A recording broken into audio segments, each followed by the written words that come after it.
गणेश जी का वरदान। काफी समय पहले की बात है, एक गांव में एक अंधी बुढ़िया रहती थी। वह गणेश जी की परम भक्त थी। आंखों से भले ही दिखाई नहीं देता था, परंतु वह सुबह शाम गणेश जी की बंदगी में मग्न रहती। नित्य गणेश जी की प्रतिमा के आगे बैठकर उनकी स्तुति करती, भजन गाती व समाधि में लीन रहती।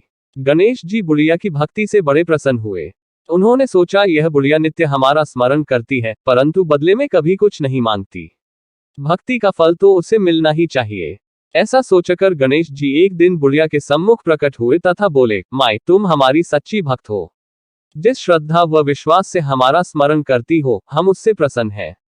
अतः तुम जो वरदान चाहो हमसे मांग सकती हो। बुढ़िया बोली, प्रभो, मैं तो आपकी भक्ति प्रेम भाव से करती हूँ। मांगने का तो मैंने कभी सोचा ही नहीं, अतः मुझे कुछ नहीं चाहिए। गणेश जी पुनः बोले, हम वरदान देने के लिए आए हैं।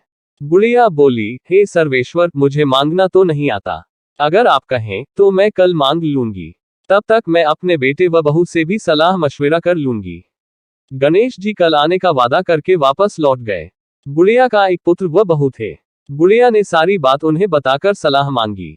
बेटा बोला, माँ, तुम गणेश जी से ढेर सारा पैसा मांग लो, हमारी गरीबी दूर हो जाएगी, सब सुख चैन से रहेंगे। बुढ़िया की बहू बोली, नहीं, आप एक सुंदर पोते का वरदान मांगे, वंश को आगे बढ़ाने वाला भी तो चाहिए। बुढ़िया बेटे और बहू की बातें सुनकर असमंजस में पड़ गई। उसने सोचा, यह दोनों तो अपने अपने मतलब की बातें कर रहे हैं। बुढ़िया ने पड़ोसियों से सलाह लेने का मन बनाया। पड़ोसन भी नेक दिल थी। उसने बुढ़िया को समझाया कि तुम्हारी सारी जिंदगी दुखों में कटी है, अब जो थोड़ा जीवन बचा है वह तो सुख से व्यतीत हो जाए। धन अथवा पोते का तुम क्या करोगी? अगर तुम्हारी आंखें ही नहीं हैं तो यह संसारिक वस्तुएं तुम्हारे लिए व्यर्थ है। अतः तुम अपने लिए दोनों आंखें मांग लो। बुढ़िया घर लौट आए। बुढ़िया और भी सोच में पड़ गई। उसने सोचा, कुछ ऐसा मांग लूं जिससे मेरा, बहू व बेटे सबका भला हो। लेकिन ऐसा क्या हो सकता है? इसी उधेड़तुन में सारा दिन व्यतीत हो गया। बुढ़िया कभी कुछ मांगने का मन बनाती तो कभी कुछ, परंतु कुछ भी निर्धारित न कर सकी।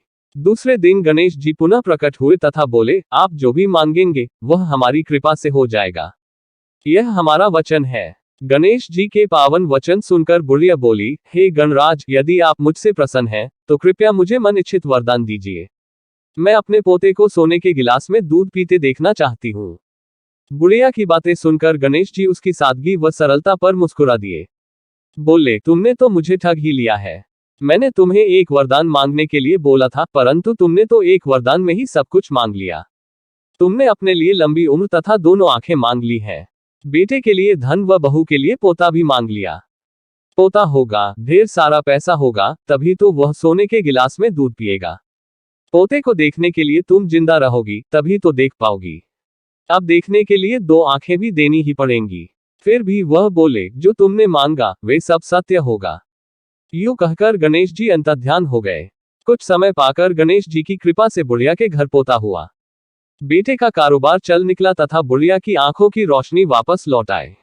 बुढ़िया अपने परिवार सहित सुखपूर्वक जीवन व्यतीत करने लगी।